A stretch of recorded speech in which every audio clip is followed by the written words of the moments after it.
You wake before the sun, but not because an alarm has gone off. Something outside the shelter has changed. The fire is quieter, the wind has shifted. Somewhere in the darkness an animal is moving through the grass. This is the Stone Age, but not the cartoon version. You're not alone in a cave, swinging a club and waiting for breakfast to wander past. You're part of a skilled social group living near the end of the last ice age, about 20,000 years ago. Your survival depends on knowledge, preparation, and the people sleeping beside you.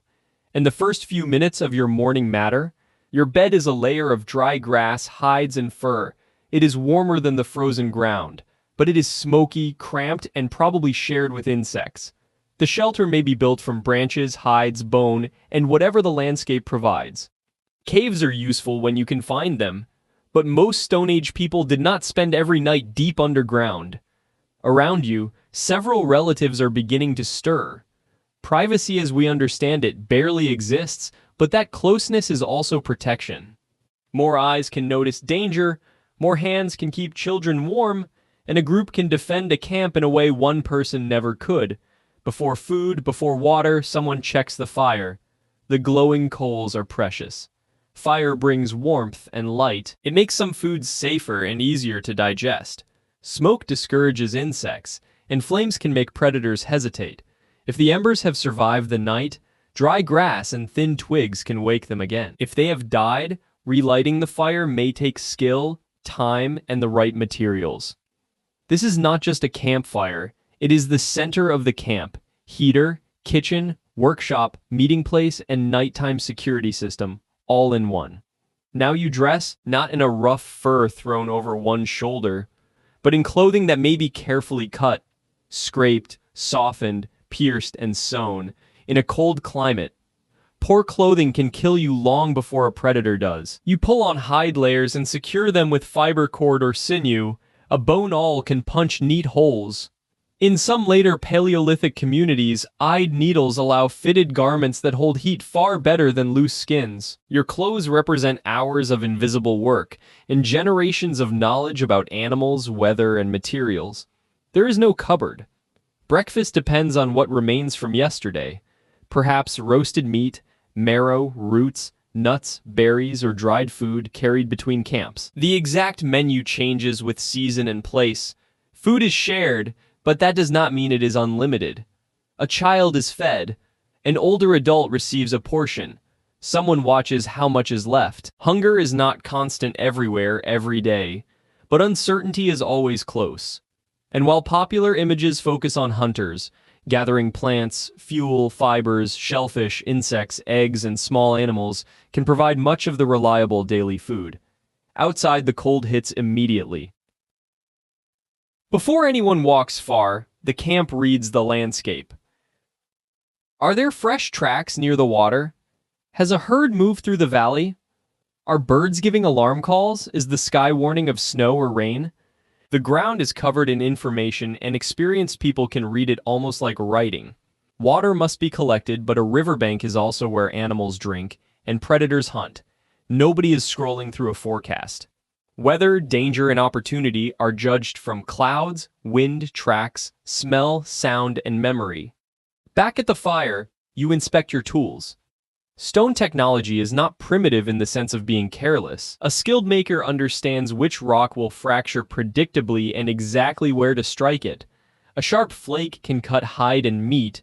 Scrapers help prepare skins. Stone points can be fixed to wooden shafts with bindings and adhesive. Bone, antler, wood, fiber, and stone work together as a complete toolkit.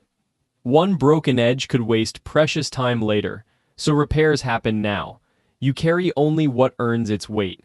Everything else must be found, made, or remembered. As daylight grows, the camp becomes organized. A few people may follow animal tracks. Others gather plants, fuel, and materials. Someone repairs shelter. Someone watches children while teaching them through participation. The divisions are flexible, not a simple movie rule where every man hunts and every woman gathers. Age, skill, health, season, and local tradition all matter. Children are not separated from real life. They observe, imitate, carry small loads, recognize tracks, and learn which plants can feed them and which can harm them. Education is happening everywhere because forgetting a lesson can be dangerous. If you leave camp, you probably go with others. A twisted ankle, sudden storm, or frightened animal can turn a routine trip into an emergency. The journey is not random wandering. Your group carries a mental map. Water sources, stone outcrops, seasonal plants, animal routes, sheltered valleys, and neighboring groups. Some materials found by archaeologists traveled surprisingly long distances, showing that Stone Age people moved, exchanged objects, and maintained social connections across wide landscapes. The world is enormous, but it is not unknown. By midday, most of your energy has gone into work modern people rarely see. Walking, carrying, cutting, scraping, digging, watching, and waiting. A hunt, if one happens, is dangerous and uncertain. Large animals can injure a human in seconds. Success depends on cooperation, planning, landscape knowledge, and weapons, not heroic strength. Often the wiser decision is to avoid a risky encounter. Meanwhile, gathered food arrives steadily in smaller amounts. Survival is a portfolio, many skills, many food sources, and many people sharing risk. When people return, the camp turns resources into tomorrow's security. Meat is divided and cooked, hides are scraped, tendons may become cord. Bone can become a point or needle. Wood is dried near the fire. Useful stone is saved. Very little can be wasted, but this is not because Stone Age people are naturally perfect conservationists. It is because replacing a tool, garment, or meal costs real time and effort. There may also be laughter, gossip, affection, disagreement, and play. These are not machines built only to survive. They are human beings with relationships as complicated and meaningful as ours. As the light begins to fade, the fire becomes the center again. People eat, repair equipment, tend injuries, comfort children, and plan the next move. Stories may carry practical knowledge where animals travel, how a storm once changed the river, who can be trusted, and what should never be eaten. So, what was it like waking up in the Stone Age? It was colder, darker, smokier, and far less predictable than waking up today. A small mistake could have serious consequences, but it was not a life without technology, intelligence, comfort, or community. You woke inside a network of knowledge accumulated over thousands of generations.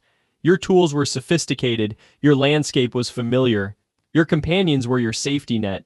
And before the sun had fully risen, you were already reading weather, protecting fire, sharing food, repairing equipment, teaching children, and preparing for whatever the day might bring.